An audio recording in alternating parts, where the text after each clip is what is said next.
আর্জেন্টিনার পতাকা লাগাতে গিয়ে 4 হাত পা হারিয়েছিলেন ফেনীর আব্দুল মতিন। 2014 সালের বিশ্বকাপ চলাকালীন সময়ের কথা। আর সবার মতো আব্দুল মতিনও তার প্রিয় দল আর্জেন্টিনার পতাকা টাঙানোর জন্য ছাদে উঠেছিলেন। তখন সকাল 10:30 থেকে বেলা 11টার মতো বাজে। মতিন আর্জেন্টিনা ও বাংলাদেশ দুই দেশের পতাকায় নিয়েছিলেন। ফেনীর দাগনভূঞায় তার ছোটখাটো ব্যবসা। মতিনের ল্যাপ, তোশক, সোফা, পর্দা বিক্রির দোকান ছিল। সেই দোকানের 3 তলা ছাদের উপর পতাকা টাঙানোর ইচ্ছে ছিল, তবে ছাদে জমেছিল বৃষ্টির পানি, পাশে বিদ্যুতের লাইনও ছিল। মতিন এসবের কিছুই অতটা খেয়াল করেননি। একটি অ্যালুমিনিয়াম রডের মাধ্যমে তিনি পতাকা টানাচ্ছিলেন। হঠাৎ বিদ্যুতের প্রধান সঞ্চালন লাইনের সঙ্গে লেগে যায় অ্যালুমিনিয়ামের রডটি। তারপর যা হবার তাই। মতিনের জীবনের সবচেয়ে বাজে সময়টি আসে তখন। মুহূর্তেই ছিটকে পড়েন পাশের দেয়ালের উপর। তখনই হুঁশ হারিয়ে ফেলেন।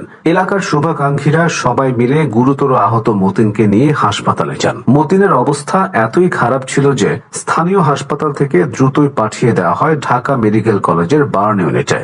সেখানে চিকিৎসা চলে। ইনফেকশন হওয়ায় কোনো হাত পা রক্ষা করা যায়নি বলে কেটে ফেলতে হয়। দীর্ঘ 3 মাসের চিকিৎসা শেষে বাড়ি ফিরে আসেন 4টি হাত পা বিহীন মতিন। পুরো চিকিৎসায় 7 থেকে 8 লাখ টাকা খরচ হয়। এরপর শুরু হয় মতিনের বেঁচে থাকার যুদ্ধ। হাত পা হারিয়ে তিনি একেবারে কর্মশক্তিহীন হয়ে পড়েন। তাছাড়া চিকিৎসার খরচ মেটাতে গিয়ে দোকান সহ যা কিছু ছিল সবই ধীরে ধীরে বিক্রি করে দেন মতিনের বাবা। তারপর মতিনের বাবা মারা যান। এমন অবস্থায় এগিয়ে আসেন আত্মীয় স্বজন ও এলাকার মানুষ। তাই এলাকার মানুষের প্রতি মতিন কৃতজ্ঞ। মতিনের সংসারে এখন তার মা, স্ত্রী ও 9 বছরের একটি মেয়ে আছে। মতিনের স্ত্রী ফাতেমা। দুর্ঘটনার আগে ফাতেমার সঙ্গে মতিনের প্রেম ছিল। দুর্ঘটনার পরও ফাতেমা সরে দাঁড়াননি। মতিনের শুশ্রূষা করবেন বলে নিজের পরিবারের অনেককেই উপেক্ষা করে মতিনকে বিয়ে করেছিলেন। দুর্ঘটনার পরও ফুটবলের প্রতি মতিনের আগ্রহ কমেনি টিম আর্জেন্টিনার প্রতি ভালোবাসাও। 2014 সালে মতিনের সেই দুর্ঘটনার খবর আর্জেন্টিনার গণমাধ্যমেও উঠে এসেছিল। 9 বছর পরে 2023 সালে মেসির থেকে 10 নম্বর জার্সি উপহার পান। আর্জেন্টিনার পররাষ্ট্রমন্ত্রী সান্তিয়াগো বাংলাদেশ সফরে এসে মেসির হয়ে আব্দুল মতিনকে জার্সি উপহার দিয়েছিলেন। তবে মতিনের অনুরোধ, ফুটবল উন্মাদনায় এমন কিছু যেন না হয় যার রেশ টানতে হবে সারা জীবন। হুইলচেয়ারে বসেই তিনি এখন ফেসবুকে মতিন আর্জেন্টিনা নামে নিজের একটি পেজ চালান। কাতার বিশ্বকাপের সময় তার এই ফেসবুক পেজই আর্জেন্টিনার মিডিয়ার চোখে পড়ে। মতিনকে নিয়ে তখন আর্জেন্টিনার মিডিয়ায় বেশ কিছু খবর প্রচারিত হয়। তখনই তার নজর কাড়ে আর্জেন্টিনা পররাষ্ট্র মন্ত্রণালয়ের।